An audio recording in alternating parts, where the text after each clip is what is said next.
हो सकता है कि आज आपके शुगर के सारे ब्लड टेस्ट नॉर्मल हैं, लेकिन आगे आने वाले 10 सालों में आपको डायबिटीज हो जाए। ऐसा तब होता है जब आपके शरीर में इंसुलिन रेजिस्टेंस स्टार्ट हो गया हो तो। और ये इंसुलिन रेजिस्टेंस सालों पहले स्टार्ट होता है और ये रिवर्स भी हो जाता है। तो आज इस वीडियो में हम यही बात करेंगे कि इंसुलिन क्या है, इंसुलिन रेजिस्टेंस क्या है, आपको कैसे पता चलेगा कि आपके शरीर में इंसुलिन रेजिस्टेंस हो रहा है कि नहीं, और आप कितने रिस्क में हो। हम एक स्कोर की भी बात करेंगे जो बताएगी कि आप कितने डायबिटिक होने के रिस्क में हो अगले 10 साल में। आप इस वीडियो को ध्यान से देखिए और उसके बाद मुझे सवाल का जवाब बताइए कि इसमें से इंसुलिन का क्या काम है। ऑप्शन नंबर 1 ब्रेन को ग्लूकोज पहुंचाना, ऑप्शन नंबर 2 फैट को तोड़ना, ऑप्शन नंबर 3 खाना पचाना, ऑप्शन नंबर 4 प्रोटीन बनाना। इसमें से कौन सा काम इंसुलिन का है, ये आप पूरा वीडियो देखिए फिर मुझे बताइए। हेलो एवरीवन, मैं डॉक्टर ऋचा हूँ। सबसे पहले समझते हैं कि इंसुलिन क्या है और इसका क्या काम है। तो इंसुलिन एक हार्मोन है जो पैंक्रियास नाम की ग्लैंड से निकलता है। ये ग्लैंड हमारे पेट में होती है। तो इंसुलिन क्यों निकलता है? जब भी आप खाना खाते हो, खाना डाइजेस्ट होता है, उस डाइजेशन से आपके ब्लड में ग्लूकोज पहुंचता है और ये ब्लड की शुगर या ग्लूकोज पैंक्रियास से इंसुलिन का सिक्रीशन कराती है। अब काम क्या है इस इंसुलिन का? इंसुलिन का काम ये है कि ये जो भी ग्लूकोज या शुगर ब्लड में बढ़ी है, इसको यूज करने के लिए मसल्स तक पहुंचाना, फैटी टिश्यू तक या फिर लिवर तक पहुंचाना। इसके अलावा इंसुलिन एक एनाबॉलिक हार्मोन है। एनाबॉलिक हार्मोन मतलब ये हमारे शरीर की ग्रोथ कराता है। तो ये हमारे शरीर में फैट भी बनाता है, मतलब एक्सेस ग्लूकोज को फैट बना के स्टोर करता है। हमारे शरीर में प्रोटीन भी बनाता है और जो एक्सेस ग्लूकोज है उसको लिवर में ग्लाइकोजन के फॉर्म में भी स्टोर करता है कि जरूरत पड़ने पर इसकी उपयोग किया जा सके। इंसुलिन रेजिस्टेंस क्या है? बहुत सिंपल शब्दों में बोल दूं तो रेजिस्टेंस का मतलब होता है रुकावट आना। मतलब इंसुलिन के काम करने में रुकावट आ रही है। जो काम इंसुलिन पहले करता था वो काम अब नहीं कर पा रहा है। अब ऐसा क्यों हो रहा है, हम ये समझते हैं। तो इंसुलिन का क्या काम है, मैंने अभी आपको समझाया कि जो आपके ब्लड में ग्लूकोज आएगा उस ग्लूकोज को मसल्स तक, फैट टिश्यू तक या लिवर तक पहुंचाना। तो अगर आप खाना खाते हो तो आपके ब्लड में ग्लूकोज आता है। अगर आप एक्सेस खाना खाना स्टार्ट कर दो, आप ज्यादा फ्री शुगर खा रहे हो, कार्बोहाइड्रेट खा रहे हो, बहुत सारा खाना खा रहे हो, ब्लड में बहुत सारा शुगर आएगा। उस शुगर को बाकी जगह पहुंचाने के लिए बॉडी को ज्यादा अमाउंट में इंसुलिन चाहिए होगा क्योंकि उसका लोड बढ़ गया है। तो आप जितना ज्यादा खाना खाओगे उतना ज्यादा इंसुलिन निकलेगा। अब इंसुलिन क्या करेगा? इंसुलिन हमारे शरीर में फैट का भी सिंथेसिस कराता है, तो वो उस एक्सेस ग्लूकोज को फैट में स्टोर करना स्टार्ट कर देगा और धीरे धीरे आप मोटे होने लगोगे। इतना ही नहीं, क्योंकि इंसुलिन उस एक्सेस ग्लूकोज को आपकी मसल्स में भी भेजता था। तो अगर आप अपनी मसल्स को प्रॉपरली यूज नहीं कर रहे हो, अगर आप सेडेंटरी लाइफस्टाइल जीते हो और आप मसल एक्टिविटी नहीं करते, तो इंसुलिन उस ग्लूकोज को मसल में भेजना बंद कर देता है क्योंकि मसल में भेजने वाले रिसेप्टर कम होने लगते हैं। तो अब क्या हो रहा है आपकी बॉडी में? ज्यादा खाने की वजह से ज्यादा इंसुलिन निकल रहा है, वो फैट के फॉर्म में उस फैट को स्टोर कर रहा है और आपकी मसल्स में भी ग्लूकोज जाना कम हो रहा है। ये एक नॉर्मल मैकेनिज्म है जो बॉडी में अभी तक चल रहा है। अभी इंसुलिन रेजिस्टेंस नहीं आया। इंसुलिन रेजिस्टेंस हम कब कहते हैं? जब ये मैकेनिज्म धीरे धीरे फेल होने लगता है। कैसे फेल हो जाएगा ये मैकेनिज्म? सबसे पहले कि आपकी बॉडी में इतना ज्यादा इंसुलिन डिमांड हो गया है कि इंसुलिन बनाने वाली ग्लैंड की सेल्स खराब होने लगी और उसने इंसुलिन बनाना बंद कर दिया। तो आपकी बॉडी में जो पहले ज्यादा इंसुलिन बनना था वो कम बनने लगा। दूसरा कैसे मैकेनिज्म फेल हुआ? ये इंसुलिन जो पहले ग्लूकोज को मसल्स के अंदर भेज रहा था वो मसल्स के अंदर नहीं भेज रहा है क्योंकि आप अपनी मसल्स यूज नहीं करते और मसल के अंदर जाने वाली इंसुलिन ग्लूकोज ले जाने वाली सेल्स भी खत्म हो गई हैं। तीसरा कैसे मैकेनिज्म फेल हुआ? कि जो फैट आपने डिपॉजिट किया अपने शरीर में इतने लंबे समय पे, वो एक ऐसे सूजन या इन्फ्लेमेशन कराने वाले केमिकल निकाल रहा है कि अब इंसुलिन उस फैट सेल्स में भी काम नहीं कर रहा। अब वो वहां भी ग्लूकोज नहीं भेज रहा है। और कैसे मैकेनिज्म फेल हुआ? कि लिवर में वो जो इंसुलिन जाकर के हमारी जरूरी चीजें स्टोर करता था, अब उसने वहां भी स्टोर करनी बंद कर दी। तो इवेंचुअली क्या हो गया आपकी बॉडी में? एक तो आपकी बॉडी में इंसुलिन बनना कम हो गया, दूसरा इंसुलिन जहां जहां काम करता था, मसल्स में, फैट में, लिवर में, वहां पे उसने काम करना बंद कर दिया क्योंकि बॉडी में एक इन्फ्लेमेशन की प्रोसेस स्टार्ट हो गई। और क्या होगा? अगर ऐसा होने लगेगा तो जो शुगर थी वो शरीर से बाहर जानी बंद हो जाएगी और आपका ब्लड ग्लूकोज लेवल बढ़ने लगेगा। जब ब्लड ग्लूकोज लेवल एक पॉइंट के बियॉन्ड बढ़ जाएगा तो हम कह देंगे कि आप प्री डायबिटिक हो गए, और उससे भी ऊपर बढ़ेगा तो हम कह देंगे आप डायबिटिक हो गए। लेकिन आपके प्री डायबिटिक और डायबिटिक होने के पहले सालों तक आपकी बॉडी में इंसुलिन रेजिस्टेंस रहा आता है। जो कि आपको पता चल सकता है अगर आपको ये जानकारी हो कि इससे आपके शरीर में क्या क्या लक्षण आएंगे। इंसुलिन रेजिस्टेंस के क्या क्या लक्षण होंगे जो आपको देखने के लिए मिल जाएंगे, तो बहुत ही सिंपल है। मैंने अभी आपको समझाया कि इंसुलिन का जो जो काम था वो काम नहीं हो पाएगा, तो वो लक्षण आपको दिखेंगे। कैसे?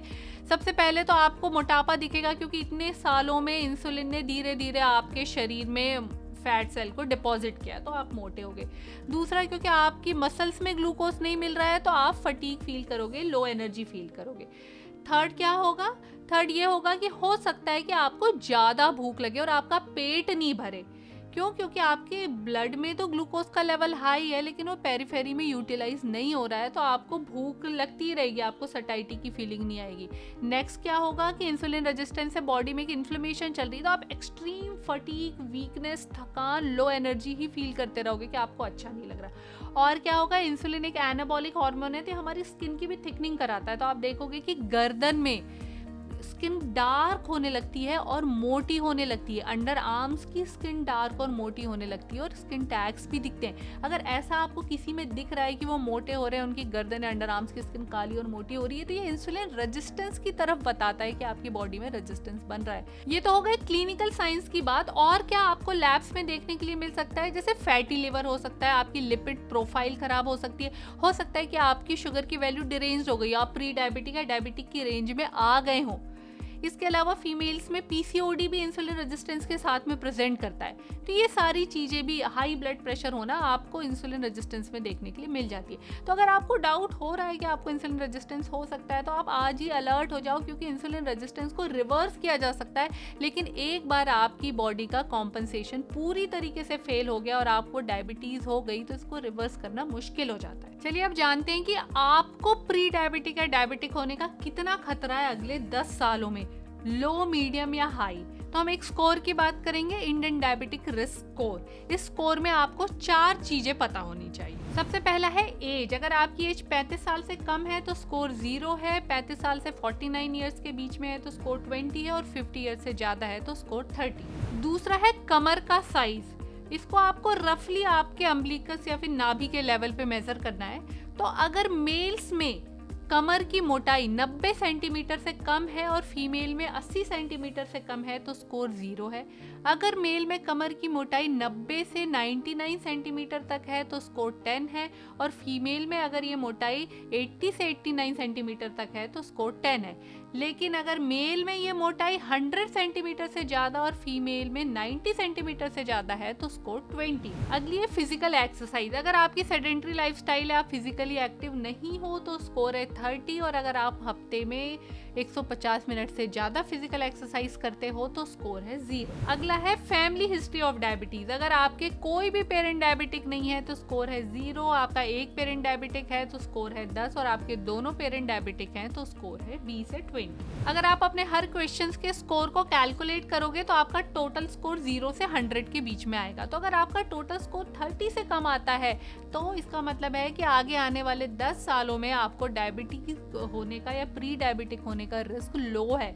लेकिन अगर आपका स्कोर 30 से 50 के बीच में आता है तो आपको प्री डायबिटिक या डायबिटिक होने का रिस्क मॉडरेट है। लेकिन अगर आपका स्कोर 60 या उससे ऊपर है तो आपको अगले 10 सालों में डायबिटिक होने का रिस्क हाई है। आपका क्या स्कोर आया ये आप मुझे कमेंट बॉक्स में जरूर बताइएगा। चलिए सबसे इम्पोर्टेंट बात कर लेते हैं कि अगर आप प्री डायबिटिक होने के खतरे में हो या आपके बॉडी में इंसुलिन रेजिस्टेंस स्टार्ट हो गया है तो अब हम इसे रिवर्स कैसे करना है।